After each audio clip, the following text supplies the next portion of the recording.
ഇനി നമ്മൾ പോകുന്നത് കോഴിക്കോടേക്കാണ്. കോഴിക്കോട് താമരശ്ശേരിയിലെ പ്ലാസ്റ്റിക് മാലിന്യ സംസ്കരണ പ്ലാന്റിൽ തീപിടുത്തം.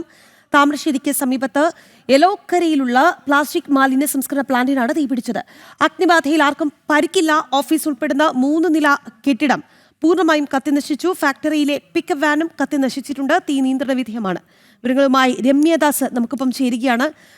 രമ്യ, എന്തായാലും ഈ പുതുവർഷ പുലരിയിൽ നമ്മൾ നല്ല വാർത്തകൾ പറയാനാണ് മാക്സിമം ശ്രമിക്കുന്നത്. ഇതിനിടെയാണ് ഇത്തരത്തിലൊരു തീപിടുത്തവുമായി ബന്ധപ്പെട്ടിട്ടുള്ള വാർത്ത കോഴിക്കോട് നിന്ന് വരുന്നത്. എന്തായാലും ആളപായം ഇല്ല എന്നുള്ളതാണ് ആശ്വാസകരം.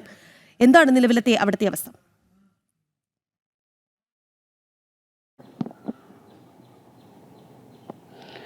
തീർച്ചയായും രാഖി, ഈ ഒരു അപകടത്തിൽ കാരണം പുതുവർഷമാണ്, പുതുവർഷ പുലരിയിൽ തന്നെ തീപിടുത്തത്തിന്റെ വാർത്തയാണ് കോഴിക്കോട് നിന്ന് നൽകാനുള്ളതെങ്കിലും ഈ തീപിടുത്തത്തിൽ ആളപായമില്ല എന്ന് തന്നെയാണ് ഏറെ ആശ്വാസകരമായ ഒരു വാർത്ത. ഇന്നലെ അർദ്ധരാത്രിയോട് കൂടിയാണ് ഈ താമരശ്ശേരിക്ക് സമീപമുള്ള എലോക്കരയിലെ ഈ പ്ലാസ്റ്റിക് ഗോഡൌണിന് തീപിടുത്തമുണ്ടായത്. 3 നില കെട്ടിടമാണ് ഈ തീപിടുത്തത്തിൽ. ഈ 3 നില കെട്ടിടം പൂർണ്ണമായും നശിച്ചു. കൂടാതെ തന്നെ ഈ സ്ഥാപനത്തിന്റെ ഒരു വാനും സമീപത്തുണ്ടായിരുന്നു, ഇതും കത്തി നശിച്ചിട്ടുണ്ട്.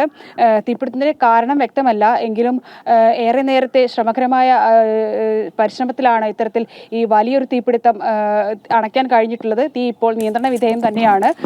ഈ നരിക്കുനി, അതുപോലെ തന്നെ കോഴിക്കോട്, മുക്കം എന്നിവിടങ്ങളിലുള്ള ഫയർഫോഴ്സ് യൂണിറ്റ്, അതായത് ഏകദേശം 5 യൂണിറ്റോളം എത്തിയാണ് ഇത്തരത്തിൽ തീ അണയ്ക്കാനായത്. വലിയ തോതിലായിരുന്നു ഇത്തരത്തിലൊരു തീപിടുത്തം. കാരണം ഞാൻ നേരത്തെ സൂചിപ്പിച്ചതുപോലെ 3 നിലകളിലായിട്ടായിരുന്നു ഈ പ്ലാസ്റ്റിക് വേസ്റ്റുകൾ ഈ മാലിന്യത്തിൽ ഉണ്ടായിരുന്നത്. ഈ പ്ലാസ്റ്റിക് മാലിന്യ സംസ്കരണ യൂണിറ്റാണ് ഇത്തരത്തിൽ ഇന്നലെ അർദ്ധരാത്രിയോടുകൂടി തീപിടിച്ചത്. നിലവിൽ ഈ സ്ഥാപനത്തിൽ ഏകദേശം 75ഓളം തൊഴിലാളികൾ ജോലിയെടുക്കുന്നുണ്ട് എന്നുള്ളതാണ് നമുക്ക് അറിയാൻ കഴിഞ്ഞത്. പക്ഷേ രാത്രി ഈ സ്ഥാപനം പ്രവർത്തിച്ചിരുന്നത് എന്ന് മാത്രമല്ല, ഈ ജോലിക്കാരെല്ലാം മറ്റിടങ്ങളിലാണ് രാത്രി കിടന്നുറങ്ങിയിരുന്നതും. അതുകൊണ്ട് തന്നെയാണ് വലിയൊരു അപകടം ഒഴിവായതെന്ന് നമുക്ക് പറയാൻ കഴിയും. നിലവിൽ തീ പൂർണ്ണമായും നിയന്ത്രണ വിധേയമാണ്. രാഖി.